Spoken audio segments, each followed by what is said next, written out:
So for the people that's been around since the early stages of my Facebook page, they'll remember I had this little V8 S10 I used to play with. I've had the truck for like 4 or 5 years now. It was kind of like a daily driver shop truck. I've always wanted a S10, that body style with a 350 in it. It popped up years and years ago and I just had to buy it. It wasn't long after I had it, maybe like the following year after I had it, my wife backed in to the passenger side door, caved the whole door in. Didn't mess her car up that much, but caved the whole door in and broke her bumper a little bit. Week and a half later, maybe 2 weeks, my mom backed into the driver's side door and didn't do near the damage that my wife did. But we kind of parked it. Me and my kids just get out there and we'll cut donuts in the yard. And my next door neighbor's got a Corvette and he would leave like a burnout. And then I would jump in my S10 and go do a burnout. We just play around. But it hasn't really actually been a daily driver in a long time. I don't really drive it much in the summer because it doesn't have AC and it gets so hot down here. I just really don't want to mess with it. But the weather's starting to cool off and we're getting some really nice mornings, so I'm wanting to get that thing back to running. I charged the battery all night last night on a slow charge. So I'm gonna go throw the battery in there. I'm expecting to have to pull the carburetor off and clean it. I know the throttle cable broke a long time ago and I was uptown dropping some packages off at a hardware store and we had to zip tie it just to get back home. The zip ties broke. Like I got home, next day I went to cut a donut. Halfway through the donut, the zip ties broke. We haywired it after that, and I think it's been haywired for almost a year now. I think the last time we parked, about 2 weeks before we parked it the last time, was when we did the haywire. Anyways, we'll jump out there, we'll take a quick look at it. It's definitely not a clean conversion. Whoever did the conversion just kind of, they threw a 350 in there and they did whatever it took, the bare minimum, just to get this thing running. You can see a lot of the wires are just like wrapped around each other. Crawling underneath the bottom, I think like the fuel return or something's just got like, it's cut off with a screw in it and it leaks from time to time. So it definitely needs a lot of work. But we're gonna start trying to put a little bit of time and money in this thing and get this where I wanted it to be originally. So let me go grab that battery and we'll chunk it in there and let's see if this thing will bust off. We'll throw some air in the tires and we'll go do a burnout. So we'll take a quick look at this thing. I forgot I did rob that little breather off of there. We'll have to run and go grab one of those. As you can see, this was definitely a really rough conversion. I'm not sure who did it. Supposedly a guy out in Georgia did it. Now I will say this, the haywire, that's me. The zip ties haywire, that's me. So we got to get a throttle cable. All this wiring done up like that. The alternator wire just wrapped around it. There's like 4 different size wires on that. Starts off big and gets a little bitty. I'm not even sure what that goes to. I think that might be the starter. I'm not sure. When we first got it, a lot of the wires was like ran over the headers and stuff. We tried to pull a lot of that out of the way just to try to zip tie it up so it wouldn't burn. I don't know if you can see it, but the main power wire is actually like burnt halfway in two. I got to smelling something one day and got to digging around, and it was that wire was, I don't even know how it didn't short out and like melt the whole truck. It was right up against the header, and it's the main hot wire that comes off the battery. I'm expecting to have to pull this carburetor, but I've got the battery through back in there, but it's a side post battery and it's got these little screw in deals to use top post deals on it. So I got to grab those real quick, throw those in there, and we're gonna see if this thing will start. So let's grab those little deals real fast. Pretty sure this thing's set in multiple different spots, and my kids throw trash all in here, and I believe we had a rat make its way up inside here somewhere.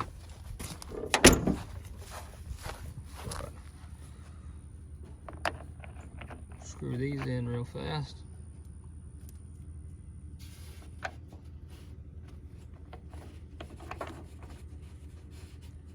And I hate that the truck is set up so long and I haven't did anything with it. It's like my dream truck when I was 16 years old was to have a square body S10, and I believe that's for the fan or something, I don't know. We'll just wedge that right there. And oops, I think I went the wrong way. Was to have a square body S10 with the 350 in it. A guy uptown had built one and he painted it silver, and he had a 383 stroker in it. Hands down one of the cleanest conversions I had ever seen. I think he built it right around when I was 18. And he sold it. I just got a Mustang. I think he sold it not long after I got that Mustang. I ain't sure why that's not fitting, but just didn't have the money at the time to buy it. But I definitely would have got it if I had the money. I'm gonna go grab some wrenches, check this out real fast, and then we'll see if this thing will start up. Okay, so after messing with this thing for about 30 minutes now, we found out that the wire going to the starter was actually grounded out on the header. It had melted into the header, and we was getting a connection sometimes, and sometimes we wasn't. It seems like we're getting a good connection now. We got this thing spinning over. So let's see if it'll even bust off, or if we're gonna have to go ahead and pull this carburetor off. So the whole reason I'd even bought this truck to begin with was when I seen it that night, the interior was extremely clean in this thing. Other than they had put a floor shifter in it and they mounted it up there, and then they decided to move it to the back. So that was the only thing about the interior that wasn't extremely clean. Even the dash wasn't cracked. But about a year and a half after we got it, we moved back to Iowa, and we stayed up there for about 2 years. And when we got back, the dash had cracked there, and we got a decent little crack over there on the end. Even the seat looked brand new when we bought it. But as you can see, I'm pretty sure somebody threw some tinfoil in here and some rats or something's done work their way in here. But let's see if we can get this thing to bust off.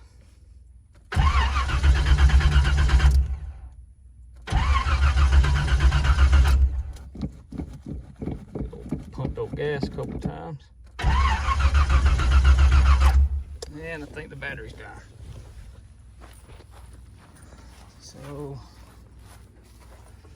let's hit the old choke one more time. That battery's like a 2016 model battery.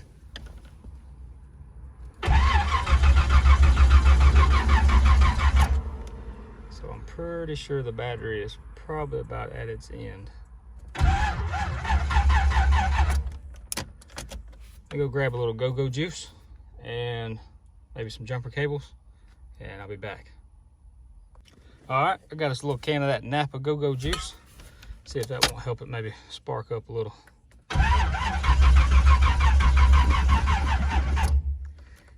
Nah, it's gonna take some jumper cables. All right, let me go find the jumper cables. All right, so we are back for like the 10th time. We've got jumper cables and we got go-go juice. Let's see if this thing will bust off.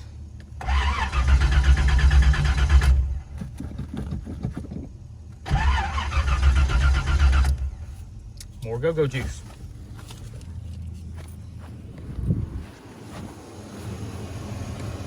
It will either bust off or we will have a fire here in a minute, one or the other.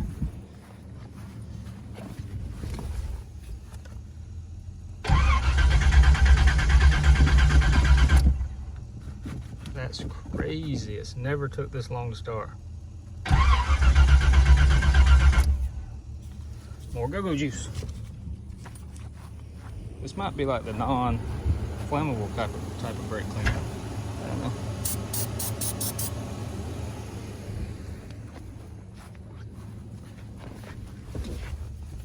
Here I was just bragging on this thing, how it always started up no matter how long it's set up, but oh, there we go. More go-go juice.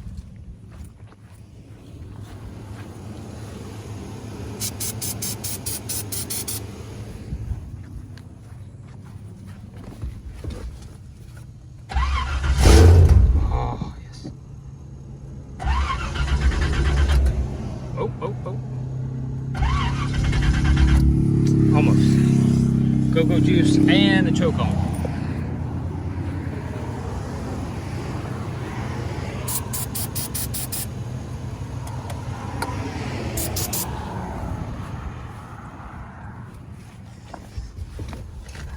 Now let's see what she does. Oh, yeah.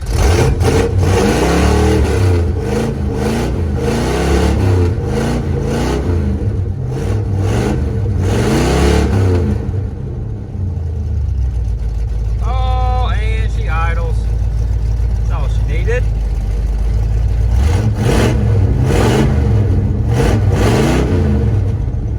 Oh, yeah.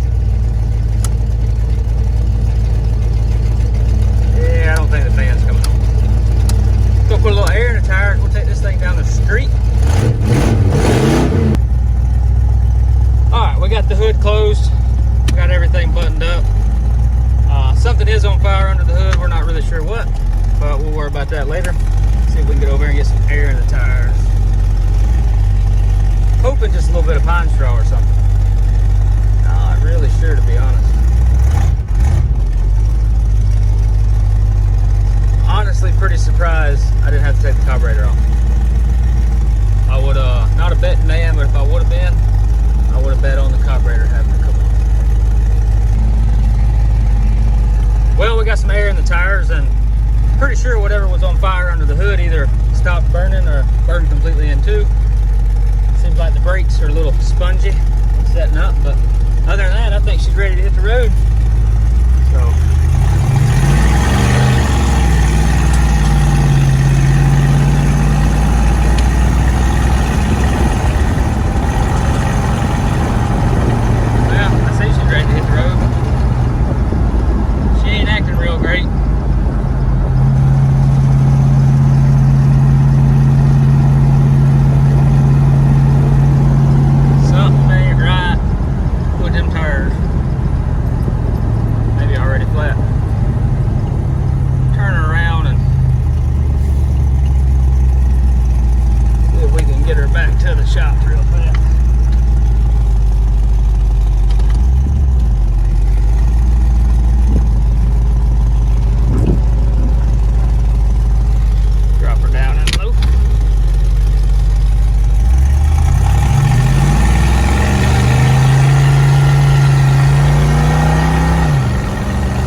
Throw a little smokes.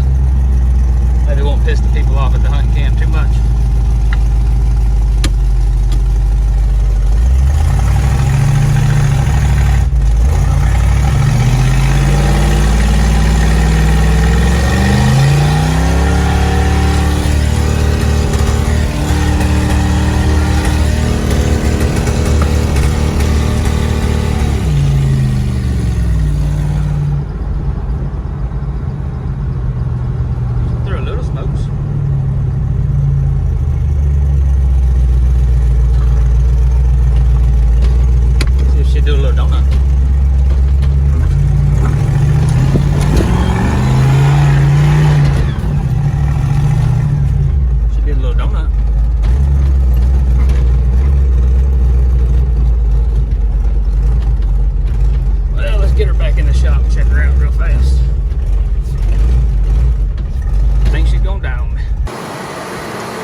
So she's definitely running a little hot.